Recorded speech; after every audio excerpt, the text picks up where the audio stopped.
Hello doctors, let all the hard work give us a grand success in this examination. You're all going to pass. Stay positive. If you ever get depressed or low, try to talk to your parents or to your good friends.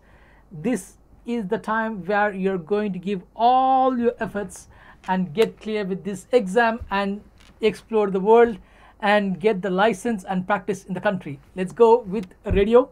Remember, radiology is going to have mostly images, so therefore during your revisions try to revise more of the image contents. Let's now revise the past 5-year topics from radiology. EDH, remember, with idli. EDH, remember, idli. Yes, if you ever see this idli shape in the CT scan, remember this is going to be EDH, and it is due to the injury to middle meningeal artery. Middle meningeal artery. Remember, investigation of choice for head trauma is going to be what? NCCT.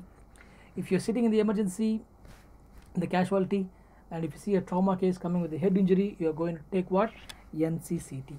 Next, this is going to be SDH, subdural hemorrhage. Subdural hemorrhage, and it is going to have banana shape or crescent shape. Banana or crescent shape, and it is due to injury to the bridging veins. It is due to injury to the bridging veins. Very good. And this image is called as what? Subarachnoid hemorrhage. Subarachnoid hemorrhage. So the take home point is going to be investigation of choice for head trauma is always going to be what? NCCT. Very good. Now in this image we are seeing what? Punched out lesions. Yes, punched out lesions are seen in multiple myeloma. Very good. Punched out lesions are seen in multiple myeloma. Hair on end appearance, this is seen in thalassemia. Yes, it is seen in thalassemia and also in sickle cell anemia. Sickle cell anemia. Yes. In Paget's disease, which spot are we going to see? Try to comment your answer. It starts with letter C. What is this image here? This is called as what? TLD, thermoluminescent dosimeter. Thermoluminescent dosimeter. Remember, it is sent for measurement once in 3 months. Point 1 to remember. And second, it is made up of what? Calcium sulfate, dysporium. Now, for lead apron, remember, lead aprons maximum thickness should be 0.5 mm, minimum could be 0.25. These are the commonly asked questions in lead apron. MRI, remember there is going to be T1 weighted MRI, T2 weighted MRI and also flare. Now in T1 weighted MRI, remember CSF is going to appear what? Very black. T1 very black. In T2 it is going to look very white. Remember CFS, if it is in white color, that is going to be T2 weighted MRI. Fat is going to be appearing white in T weighted and grayish color in T2 weighted. Gray matter will appear dark and white matter will appear light gray in where? In T1 weighted. Try to remember this. Next, this image over here, this is going to be what? T1 weighted. CSF is going to what? It is going to appear very black in color. Very black. Yes. T2 weighted. Remember, how is the fat going to be? It is going to be gray in color. Very good. Now this is the image of what? Flare MRI.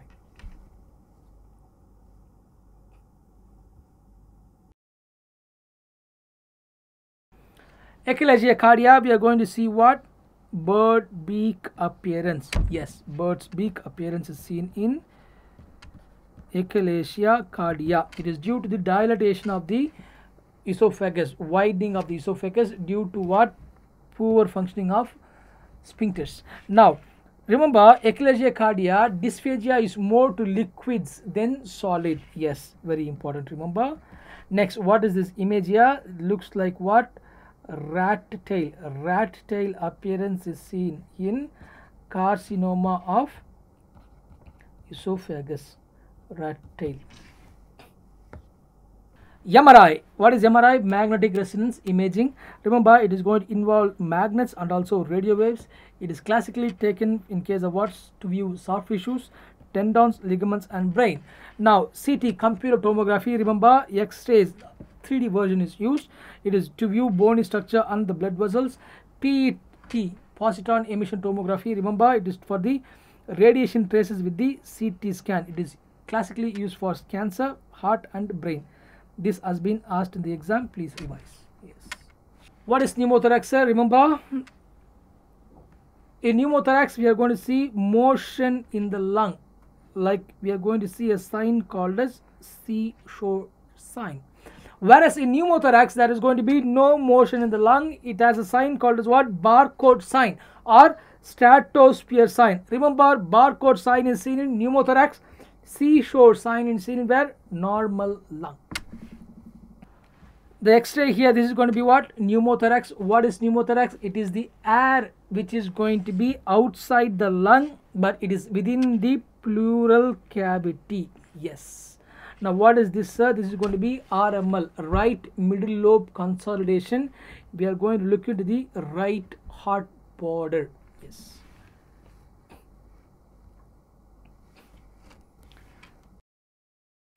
So look at the images of pleural effusion. This is going to be what? Pleural effusion. It is the fluid collection between the layers of pleura around the lungs. Yes. We are going to see something called as what? Meniscus sign. Meniscus sign is very importantly seen in pleural effusion. Pericardial effusion. What is it, sir? It is the accumulation of fluid in the pericardial sac surrounding to the heart. Yes, we could see what? Accumulation of fluids around the pericardial region. This is also called as what? Water bottle appearance. Yes, enlarged pericardial effusion is seen in these images. Try to revise them well, and this is our normal chest X-ray looks like.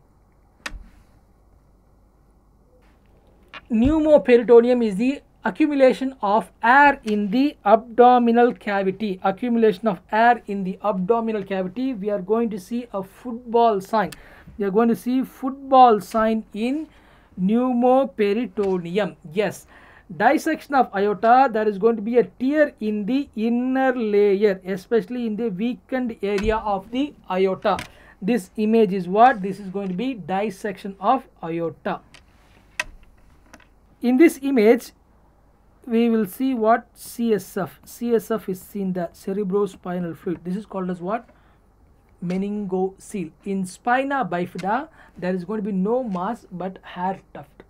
In case of meningocele, here we are going to see only what? CSF. In myelomeningocele, there is going to be CSF along with neural involvements. Nerve involvements are going to be seen where? In myelomeningocele.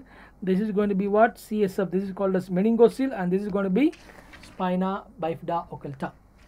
Here we see the spine which is going towards this sideways. This is called as what? Scoliosis. Yes. This is how a normal spine looks like. And here when it goes towards the sideways, this is called as what? Sideways. S for scoliosis. And kyphosis is going to be what? Forward bending. Forward bending of the spine is called as what? Kyphosis. And lordosis is when the along the lower back of the spine bending is called as what? Lordosis. Colon cancer, we are going to see a very beautiful sign called as what? Apple core sign. Yes, beautifully we can see something like apple core sign. Remember, this sign is due to what? This is due to the colonic mass present over there. So remember, apple core sign is seen in colon cancer. Apple core sign seen in colon cancer. CDH is another important topic. We have Bostelac hernia and Morgagni hernia. Bostelac is the most common, about 90%. Look at the image here. This is very important. And it is going to be at the posterolateral part, and it occurs at the earlier part of life. Whereas Morgagni, remember, Morgagni is going to occur less, but it is going to occur at the anterior aspect. It is going to occur at the anterior region. Please remember. And look at the also the images of what? Morgagni. Ankylosing spondylitis, we are going to see what? Bamboo spine. Yes, it is very important for the exam. Secondly, we are going to have what? We are going to have square shaped vertebrae. Yes, square shaped vertebrae.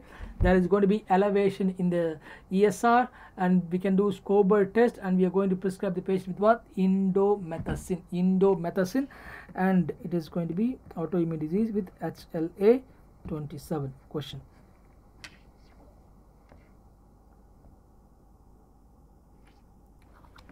Remember, in congenital diaphragmatic hernia, the intestine gets pushed upward, the lungs get compressed, like you can see in the image here.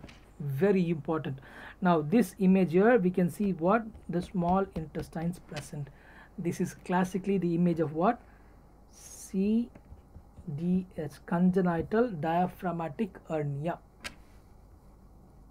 Here in this image, we can classically see beautifully two signs called as what? Cobra head sign. Yes, it is called as what? Cobra head sign. This is classically seen in which condition? Please try to remember. It is seen in ureterocele. Yes. Good. Now here, this is called as what? This is called as ERCP. What is ERCP, sir? It is going to be endoscopic retrograde cholangio pancreaticography. Now this is done for chronic pancreatitis. We can also see what? Chain of Lake sign. Chain of Lake sign is seen here. Chain of Lake sign seen. Good. Look at this image here. Now look at the normal kidney, how it looks like. But whereas here we see lots of cysts. This is commonly seen in polycystic kidney disease. It is going to be autosomal dominant. Now this is how it looks in the MRI. Please remember, if you see more cysts in the kidney, it is going to be PCKD. It is going to be what? PCKD, polycystic kidney disease, and also remember it is autosomal dominant. Positioning of the prosthetic valve has been asked in the exam. Let's simplify it. We are going to draw an imaginary line. So just above the line can be placed what? Aortic valve. Down below can be placed the mitral and the tricuspid valve. In the lateral view, just imagine this is going to be the tricuspid. Here we are going to place the mitral, and here we could place aortic valve. Just remember, tricuspid is going to be little low. Just above we are going to have mitral, and above it is going to be the aortic. Now which valve can be placed here? Try to revise and comment your answers. Hydatid cyst has been commonly asked in radiology or in microbiology. It is due to ingestion of what? Echinococcus granulosis. Please remember, yes, it is due to the accidental infection of Echinococcus granulosis. We are going to see water lily sign. What is this called as a water lily sign? Hydatid cyst, water lily sign, and you are going to also remember Echinococcus granulosis. Yes. Look at the normal kidney here and the horseshoe kidney. Now what happens is they get unified. This is how we are going to see in the CT.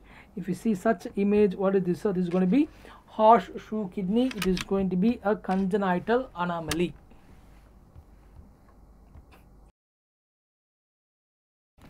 If you see multiple here, multiple large cysts are seen. This is going to be called as what? Ovarian hyperstimulation syndrome. Very good.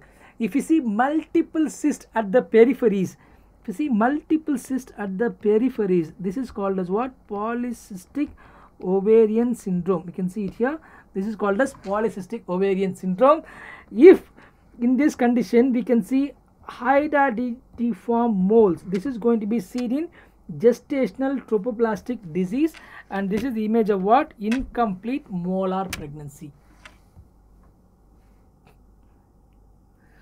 Pancreatic or pseudocyst, this is how it looks like in the image, and here we can see the cyst. Now question to you guys, what is the structured mark here? Try to comment your answers. You alone can achieve your dream. Every day you're getting close to your dreams. You are all going to do wonders in the upcoming exam. Stay focused, and soon you're going to get the license to practice in the country. And if anybody requires the PDF, kindly message me in Dr.Auro Raj. I'll send you the PDF. Wish you guys all the best. Thank you.